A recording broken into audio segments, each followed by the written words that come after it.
5 August বৈষম্য বিরোধী আন্দোলনের মধ্য দিয়ে পতন হয় হাসিনা সরকারের। সরকার পতনের পর হাসিনা পালিয়ে ভারতে আশ্রয় নেন। হাসিনার ভারতে আশ্রয় নেওয়াকে কেন্দ্র করে দুই দেশের মধ্যে আন্তঃবাণিজ্য সম্পর্ক এখন তলানিতে ঠেকেছে।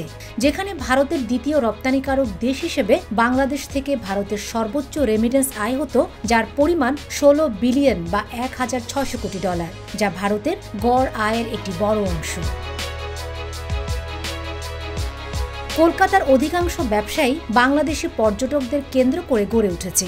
পর্যটক শূন্য ভারতের ব্যবসায়ীদের এখন মাথায় হাত। কেনাকাটা, চিকিৎসা এবং পণ্য রপ্তানি করে ভারতের ব্যবসায়ীরা এতদিন দাপটের সাথে টিকেছিল। এখন তারা হতাশাগ্রস্ত। খোদ ভারতের গণমাধ্যমই একথা বলছে।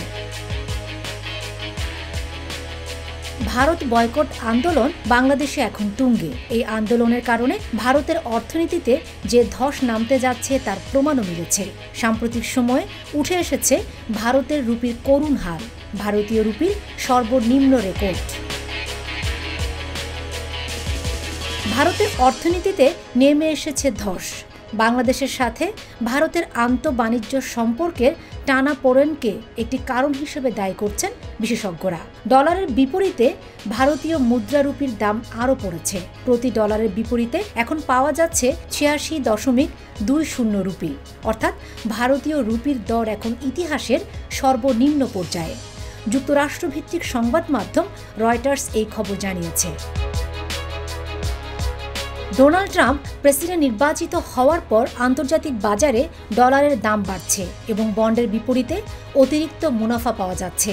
এসব কারণে ডলারের বিপরীতে ভারতীয় রুপির দর কমছে বলে দাবি করছেন বিশেষজ্ঞরা। বাণিজ্যে লেনদেন ভারসাম্য পরিস্থিতি ও শক্তিশালী ডলারের কারণে ভারতীয় রুপির চাপের মধ্যে থাকবে বলে IDFC ফার্স্ট ব্যাংক জানিয়েছে। বিশেষজ্ঞদের মতে এমন পরিস্থিতিতে ভারতের পুঁজিবাজার মহা সংকটে পড়েছে। রুপির এই দর পতনের পাশাপাশি শেয়ার বাজারেও লাগাতার পতন হচ্ছে, আর এটি রুপির অবমূল্যায়নের অন্যতম কারণ হিসেবে ধরা হচ্ছে। Fatema Shilu, ZTV news.